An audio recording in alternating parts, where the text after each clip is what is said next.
Մասնակիցներ, Ադրբեջանը չի ստորագրում Հայաստանի հետ բանակցված փաստաթուղթը, որովհետև հայաստանյան իշխող ուժի պարտուղական քաղաքականության հետևանքով վերջինիս քաղաքական ախորժակը զգալիորեն բացվել է։ Ներկայումս Ադրբեջանը վերախմբագրում է Հայաստանին իջեցվող պահանջների հերթական խմբականակը, իսկ իր գործողությունների լրջությունն ցույց դնելու նպատակով նաև լարվածություն հրահրում առաջնագծում։ Ադրբեջանը սահմանագծին լարվածություն հաղորդելով հետևյալ խնդիրներն է լուծում։ Առաջին,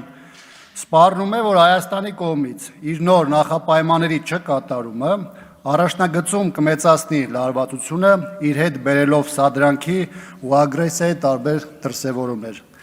Երկրորդ, սահմանամերձ բնակավայրի նկատմամբ ահաբեկչական գործիքակազմ կիրառելով փորձում է ազատություն ապահովել հայ հասարակության վրա։ Երրորդ, 44-օրյա պատերազմի, Հայաստանի դեմ իրականացված ագրեսիաների եւ օկուպացման քաղաքականության հետևանքները չմարցած, Ադրբեջանը փորձում է հոգեբանական գրոհներ իրականացնել ՀՀ զինված ուժերի վրա։ Իրավիճակն առավել անկանխատեսել է եւ անորոշ դարձել, նկատի ունենալով այն հանգամանքը,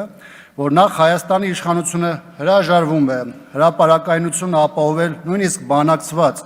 ու ստորագրման ենթակա փաստաթղթի հարցում, ահագնացնելով հանրության այն սպասումները, որ Հայաստանի համար հերթական կապիտուլյացիան է նախապատրաստվում։ Երկրորդ, Հայաստանի իշխանությունը թաքցնում է առաջնագծում առկա օբյեկտիվ իրադրությունը եւ հանրությանը որևէ էական տեղեկություն չի փոխանցում կուլիսներում ընթացող շփումների մասին։ Իշխանության մտահոգությունները իհարկե հասկանալի են։ Բարդ եւ վտանգավոր է հանրությանն ասել այն իրականությունը, որը տարիներ շարունակ նենգա փոխվել եւ լրիվ այլ նրբանալիքներով է ներկայացրել։ Իշխանությունը խոստացել է բանակցել խաղաղության, իսկ իրականում ժամանակ է շահել ապահովելու Ադրբեջանի պարտադրված պահանջները, որոնք գնալով առավել խոցելի են դարձրել Հայաստանը եւ Հայաստանի քաղաքացուն։ Թուրք-ադրբեջանական բարեհաճության աղերսումն այս ընթացքում իշխանության համար ունեցել է մեկ նպատակ՝ սեփական անվտանգության եւ իշխանության երկարաձգման երաշխիքների ապահովում, որի դիմաց իջվել է եւ ՀՀ ինքնիշխանությունը, եւ տարածքային ամբողջականությունը, եւ ոտքի կանգնելու հնարավորությունը։ Սա է իշխանության հռչակած խաղաղության միֆը եւ նրա նկարած քարոզչական փուչիկը, որը ասեղի մեկ շարժումով առողջինչ է դառնում։